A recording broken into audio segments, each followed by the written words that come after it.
करिहतुमूहुन्ना फअसा अन तकरहू शैअन असा यजअलल्लाहु फी खैरन कसीरा। फरमाया कि अगर तुम्हें अपनी बीवी बुरी भी लगे, खराब भी लगे, उम्मीद है कि अल्लाह ने सारी भलाइयां उसमें डाल दी हो, सारी भलाइयां, सारी अच्छाइयां उसमें डाल दी हो। हर एक दूसरे की अच्छाई पर नजर रखे, बुराई पर नजर ना रखे। बुराई पर नजर रखेंगे तो पूरी दुनिया खराब और बुरी नजर आएगी। हम अपनी बीवी और अपने माँ बाप और अपने रिश्तेदारों की अच्छाइयों पर नजर रखें, बुराइयों पर नजर ना रखें। लोग आज बुराइयों पर नजर रखते हैं, इसीलिए आज इतने झगड़े हैं। वो उसकी बुराई बताता है, वो उसकी बुराई बताता है। अच्छाई पर नजर हो। आसा यजअलल्लाहु फी खैरन कसीरा। अल्लाह कह रहा है करिहतुमूहुन्ना, तुम्हें कितनी ही नापसंद और बुरी और खराब लगे, शादी हो गई, समझ लेना कि इसमें कोई ना कोई भलाई थी, इसीलिए अल्लाह ने चुना। मौलाना अशरफ अली थानवी रहमतुल्लाह अलैह, उनके खानका के एक बुजुर्ग थे, उनकी बीवी सरेआम उन्हें बुरा भला कहती। अब इनके दोस्त उनके पास गए और कहने लगे कि तलाक क्यों नहीं देते, छोड़ दो। तो वो बुजुर्ग कहने लगे कि इसकी बात एक बात मुझे बहुत अच्छी लगती है, वो ये है कि अगर मैं कहीं चला जाऊं और 50 साल के बाद मैं लौटूं तो मेरी बीवी मुझे उसी जगह पर नजर आए जहां मैं छोड़कर गया था। यानी वो मेरा घर छोड़कर कहीं नहीं जाएगी, वो वफादार है, घर छोड़कर नहीं जाएगी, बगैर इजाजत नहीं निकलेगी। मुस्लिम औरतों में ये बहुत बड़ी खूबी है ना। आज जहां हम देखते हैं कि इंजीनियरिंग में या कोई भी दुनियावी उलूम में औरतें और लड़कियां आगे बढ़ती हैं, मैनेजमेंट में मुस्लिम लड़कियां पीछे रहती हैं, लेकिन ये खूबी सिर्फ और सिर्फ मुस्लिम औरतों में और मुस्लिम लड़कियों में मिलेगी कि वो बगैर इजाजत कहीं जाती नहीं है, जाने वाली बहुत कम होती है, जाती भी है तो लौटकर जल्दी आ जाती है। लेकिन ये चीजें किसी गैर मुस्लिम औरत में, ईसाई औरत में, यहूदी औरत में, वेल एजुकेटेड खातून में, जो वकील हो, जज हो, इंजीनियर हो, बीएससी की हुई हो, आईआईटी क्लियर किया हो उसने, उसमें आप ये सिस्टम नहीं पाओगे। वो किसी की परमिशन नहीं लेगी। ए बेटा क्या हो रहा है, या तो हम दोनों अलग अलग बैठ जाओ, एक कोई उठ जाओ उसमें से, नहीं उठकर उधर चले जाओ बेटा दिल्ली में। तो अभी एक बालापुर का मसला कि एक मां ने मुकदमा किया अपने भाई पर, सगे भाई पर, कि एक मामू ने अपनी भांजी के साथ गलत हरकत की है। 16 साल की वो भांजी, सगा मामू, सगी वो भांजी, यानी अपनी बहन की बच्ची के साथ। ये घर पर थी, शौहर ने छोड़ दिया था, ये मां के पास आई हुई थी, कुछ साल गुजरे तो ये बर्तन कपड़ा धोकर अपना गुजारा कर रही है। और बर्तन कपड़े धोने के लिए अब जाहिर सी बात है कि सुबह, दोपहर, शाम और फिर वो रात को ही लौटकर आती है मजदूरी करके, मेहनत करके। तो इसे पता नहीं चला। 7 साल तक ये अमल होता रहा, 7 साल। 7 साल के बाद उन 7 सालों में कई मर्तबा लिहाजा ये चीज हुई, वो बच्ची बोल ना सकी, उसकी नानी भी इसमें शामिल थी और डरा धमकाकर उसे रखा था।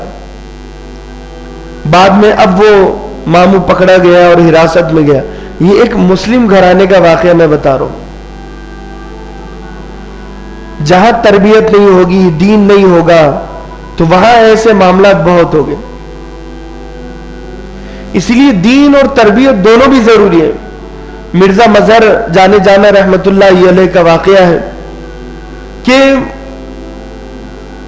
ये बड़े नफीस तबीयत के थे, यानी पाकीज़ा तबीयत के थे। सुराही के ऊपर अगर गिलास रखा हुआ होता, वो जरा टेढ़ा हो जाता था तो इनके चेहरों पर बल आ जाते थे, परेशान हो जाते थे और बेचैनी हो जाती थी।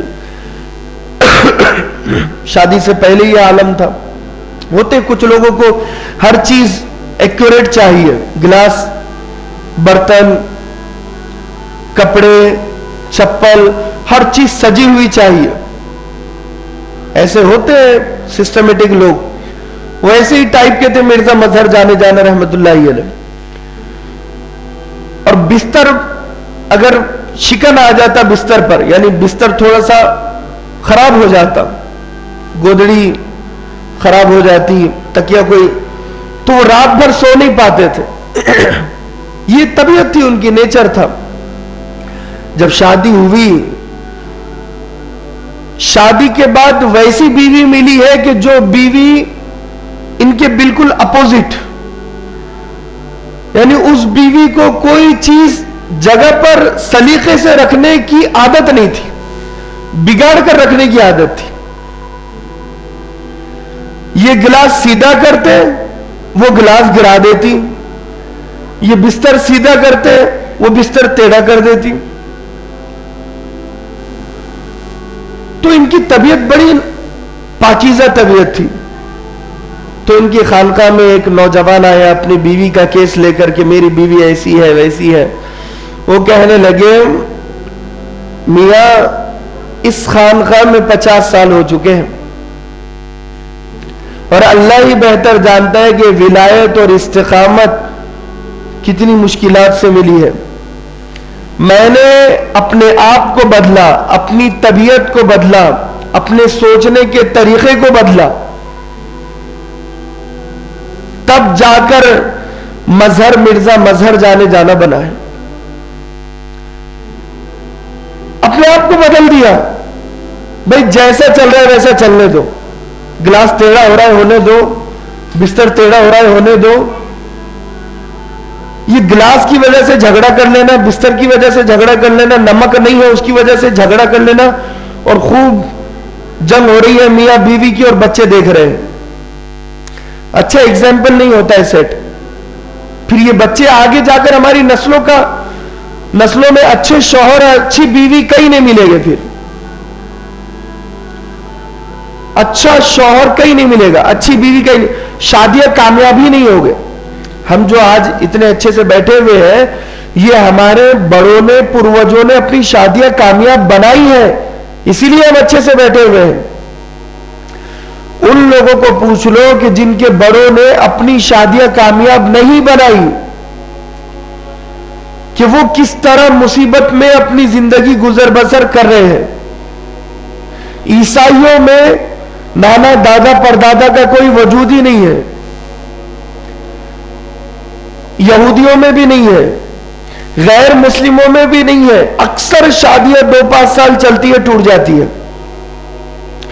और जो जॉब करते हैं ना, बीवी कमा रही है, शौहर कमा रहे हैं, अब बीवी सोच रही है मैं जब इतना कमा रही हूं तो फिर मुझे शौहर की क्या जरूरत है।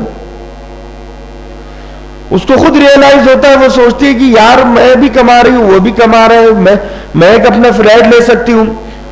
वो फौरन अपने शौहर से अलग हो जाती है, शौहर उससे अलग हो जाता है।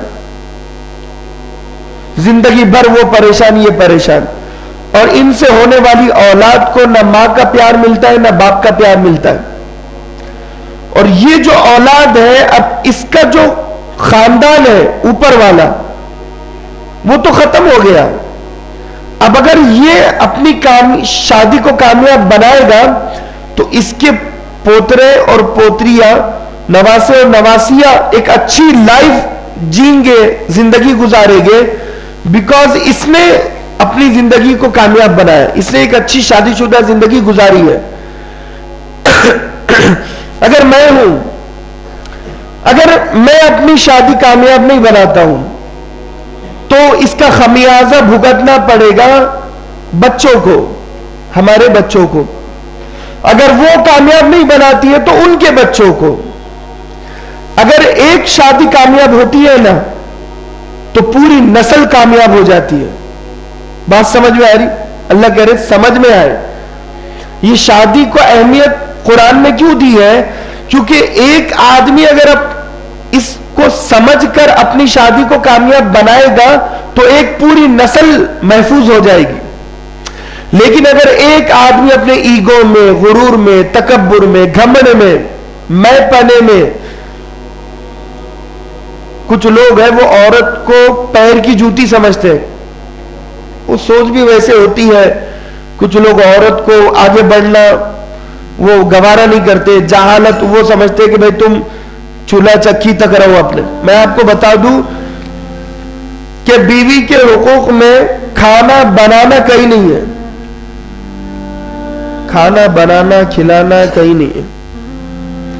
किसी भी आलिम से आप पूछ लो, मुफ्ती से पूछ लो, अल्लाह के नबी ने जो खुतबा हज्जतुल वदा जब दिया था, आखिरी खुतबा आपने, उसमें आपने शौहर और बीवी के हुकूक बयान किए हैं।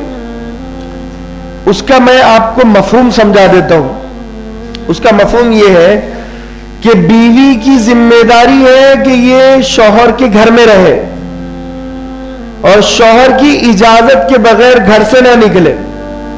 शौहर की जिम्मेदारी है कि ये बीवी का नान नफका पूरा करे। अल्लाह के नबी ने एक जुमले में दोनों का हक समझा दिया। और मैं यहां तक लिखते हैं कि कोई ऐसी बीवी है, शादी से पहले काम वाली उनके घरों में थे रोटियां बनाने के लिए, कपड़े धोने के लिए, तो अब शादी हो गई तो अब शादी के बाद उसके शौहर को इंतजाम करना चाहिए। खाना बनाने वाली लगाना पड़ेगा, रोटी डालने वाली लगाना पड़ेगा। अगर ये कहती है कि मुझे रोटी बनाना नहीं आती, खाना बनाना नहीं आता और मैं ये काम नहीं करूंगी, तो उसको कोई मजबूर और फोर्स नहीं कर सकता है कि तुम एक बीवी हो, तुम्हें खाना बनाना पड़ेगा।